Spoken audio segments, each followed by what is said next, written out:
ఓం నమో నారాయణాయ. వారాహి అమ్మకు నమస్కారం చేసుకుంటూ అమ్మవారి దయ, ఆమె చల్లని చూపులు మనందరిపై ఉండాలి అని చెప్పి మనస్ఫూర్తిగా కోరుకుంటూ ఈరోజు వీడియో స్టార్ట్ చేస్తున్నాను ఫ్రెండ్స్. ఇక ఈరోజు వీడియోలో మనం చూడబోయేది ఏంటి అంటే అమ్మవారి వాగ్దానం. అమ్మవారి వాగ్దానంగా వారాహి అమ్మ మనతో ఏం చెప్తున్నారు అంటే, బిడ్డ, నువ్వు దేనికోసమైతే కోరుకుంటున్నావో, దేనికోసమైతే నన్ను ప్రార్థిస్తున్నావో అది తప్పకుండా నీకు నేను నెరవేరుస్తాను. ఇప్పుడు నేను చెప్పబోయే ఈ మాటలు నీకోసమేనమ్మా.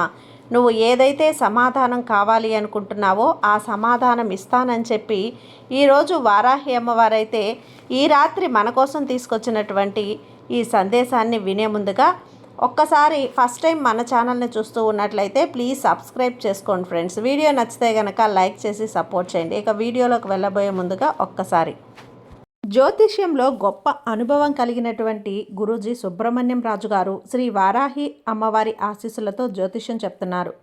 ఈ గురువుగారు చెప్పింది చెప్పినట్లుగా జరుగుతుందండి. Contact number 7075662225. భార్యాభర్తల మధ్య గొడవలు, విదేశీ ప్రయాణం ఆలస్యం అవటం, ప్రేమ, పెళ్లి, సంతానం లేకపోవటం, కోర్టు సమస్యలు, గృహము మరియు కుటుంబ సమస్యలు, ధనం నిలకడగా లేకపోవటం, నమ్మిన వ్యక్తి మోసం చేయటం, స్త్రీలకు పురుషులకు సంబంధించిన గుప్త సమస్యలు ఎటువంటివైనా రోజుల్లో పరిష్కారం చేయబడును. మీరు ఎంతోమంది దగ్గర జ్యోతిష్యం మరియు పరిష్కారాలు చేయించుకొని నిరాశ చెంది ఉన్నట్లయితే ఒక్కసారి ఆదికొండ దేవతలైన కోయరాజు గారికి కాల్ చేయండి. కోయ గురూజీ గారు కొండదేవత పూజారి సుబ్రహ్మణ్యం రాజు గారు. Contact number 7075662225. మా జీవితంలో కూడా ఎన్నో మార్పులు జరిగాయండి, కాబట్టే నమ్మకంగా చెప్తున్నాను. జై వారాహి అమ్మ. ఇక వీడియోలోకి వచ్చేస్తే, బిడ్డ, నువ్వు నా కోరికలు తీరటం లేదు అని చెప్పి ఎన్నో రోజులుగా నన్ను అడుగుతూ ఉన్నావు కదా, అందరికీ నెరవేరుస్తున్నాను. నేను నీ భక్తుణ్ణే, కానీ నాకు మాత్రం ఎందుకు అమ్మా నువ్వు నెరవేర్చడం లేదు అని చెప్పి ప్రశ్నిస్తున్నావు కదా బిడ్డ. దానికంతా వచ్చి ఒక కాలం అనేది, నీకైన కాలం అనేది తప్పకుండా వస్తుంది, నెరవేరుతుంది.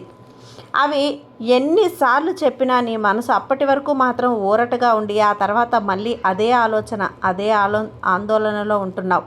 ఎప్పుడూ కూడా ప్రపంచంలో ఎంతోమంది పుడుతూ ఉంటారు, ఎంతోమంది భక్తితో ఆధ్యాత్మికంగా ఉంటారు. కొందరు కొన్ని సిద్ధాంతాలను రూపొందించి భగవంతుణ్ణి ఈ విధంగా కొలవండి, ఈ విధంగా కొలవాలి, ఈ విధంగా పూజించాలి అని చెప్పి ప్రార్థిస్తూ ఉంటారు కదా.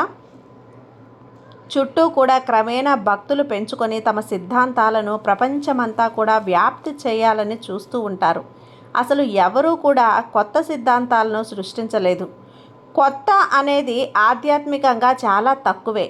ఎందువల్ల అంటే ఎవరూ కూడా వాళ్ళకి సంబంధించిన విధంగా వాళ్ళ భక్తిని అనేది చూపిస్తూ ఉంటారు.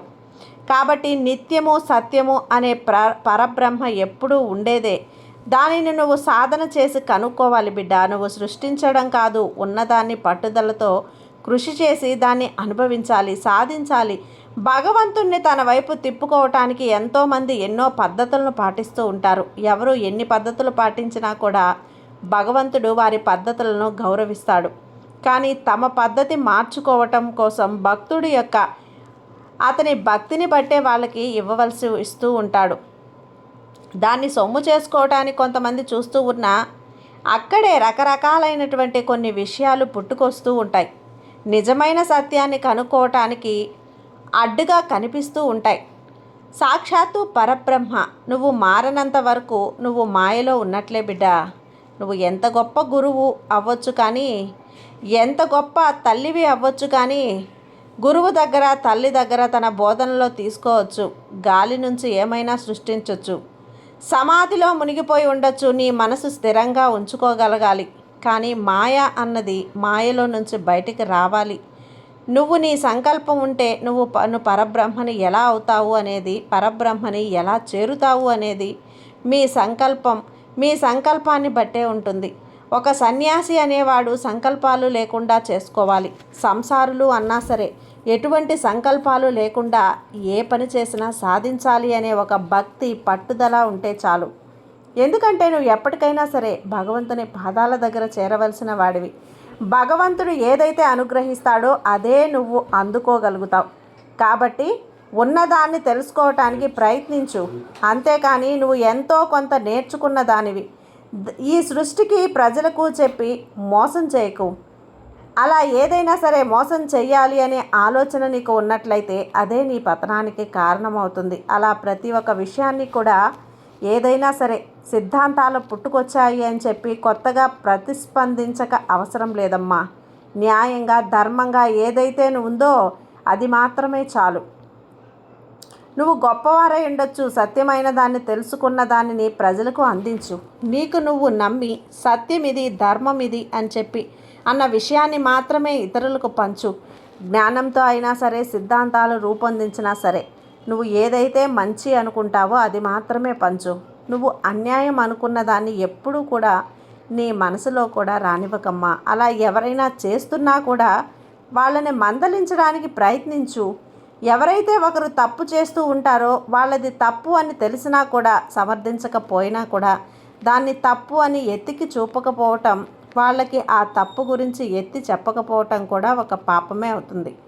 కాబట్టి ఎక్కడ అన్యాయం జరిగినా ఎక్కడ తప్పు జరిగినా నువ్వు సరిచేయటానికి ప్రయత్నించు. తర్వాత మారంది వాళ్ళ విషయం. కాబట్టి వాళ్ళకి జరుగుతుంది, నాకు జరగలేదు, నేను నిన్ను భక్తిగా పూజిస్తున్నాను అనుకున్నప్పుడు నీకు జరగలేదు అన్న దాని నుంచి దిగులు వద్దు. ఎందువల్ల అంటే నీ భక్తి నిజమైనప్పుడు నేను నీ కోరిక తప్పక నెరవేరుస్తాను. ఇప్పుడు నెరవేర్చలేదు అంటే దానికి మించింది ఏదో నీకు వస్తుంది అని చెప్పి నువ్వు గుర్తుంచుకోవాలి. ఇది ప్రతిసారి కూడా ఈ వారాహి అమ్మ చెప్తూనే ఉన్నావు కదా.